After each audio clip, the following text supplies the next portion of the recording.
Well, that is from Lee. Yes, he's now got two lawyers after initially not having a lawyer. Gary, good morning. Good morning, Bruce. How are you? Oh, not too bad, mate. Good. Rather, would love to still be in bed, but some of us got to work. Some of us do. Yep, you're right. Yeah. Hey, the vegans and the anti-meat brigade. I can't see them getting too far over here in New Zealand with their protests. So what would be why? What would be different between us and the Aussies over a thing like this? I think over here there's too many meat eaters, and if they start to get out of hand, I think the meat eaters would soon put them back into their place. You reckon they'd deal to them? Not physically, but but give them the message. Yeah, give them the message. But I had to laugh this morning before I came to work. I was having a look on Facebook and I was watching this video of a farm. I'm not too sure where it was, but there's a farmer's paddock, if you can imagine it, and there's some real fancy tents set up in the middle of this paddock full of protesters. Yeah. And the farmer turned up on this tractor with the effluent sprayer behind it.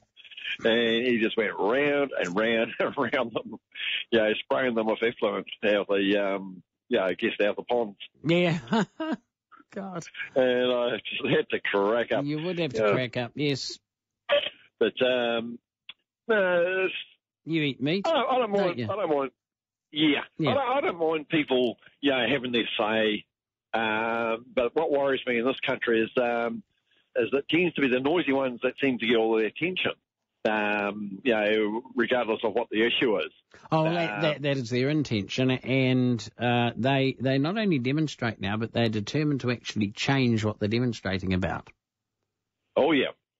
And, it seems the minority almost are ruling the majority, because the majorities tend to sort of sit back and not do a hell of a lot about it. Mm. Absolutely. The majority stand by and say, oh, look at that lot. How dare they? How could they? But the minority win the day because they are so vocal and they are so determined. They're not just going to stand there and hold up a placard that you can read so you know they're protesting. They'll get stuck in and they'll do whatever they can to change whatever it is to the way they want it. Yeah. But it just amazes me. People trying to thrust their views or whatever down the throats of everybody else. Because it's what they believe, and therefore everybody else has to follow suit, and that's just not the way the world works.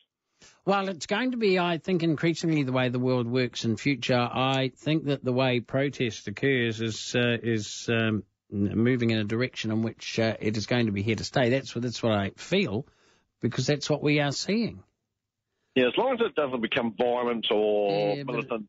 Well, in New Zealand, some of the scenes in Aotea Square have turned ugly. There have been ugly things at some of the protests that some people have, like when Nigel Farage was speaking and people stood at the door with their placards hitting people over the head with them who were going in.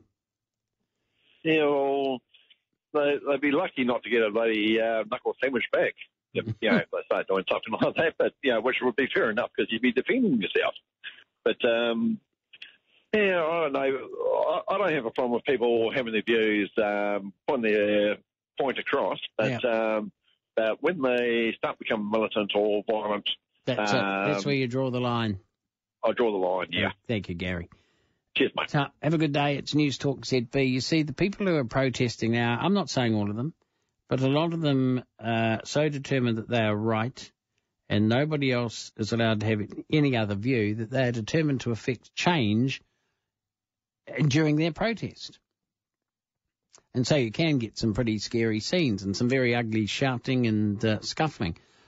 I'm starting a movement that promotes vegetable welfare, says Datsun. We are against the illegal amputation, kidnap and torture, usually by boiling or roasting of vegetables. Free the veggies, well said, Datsun.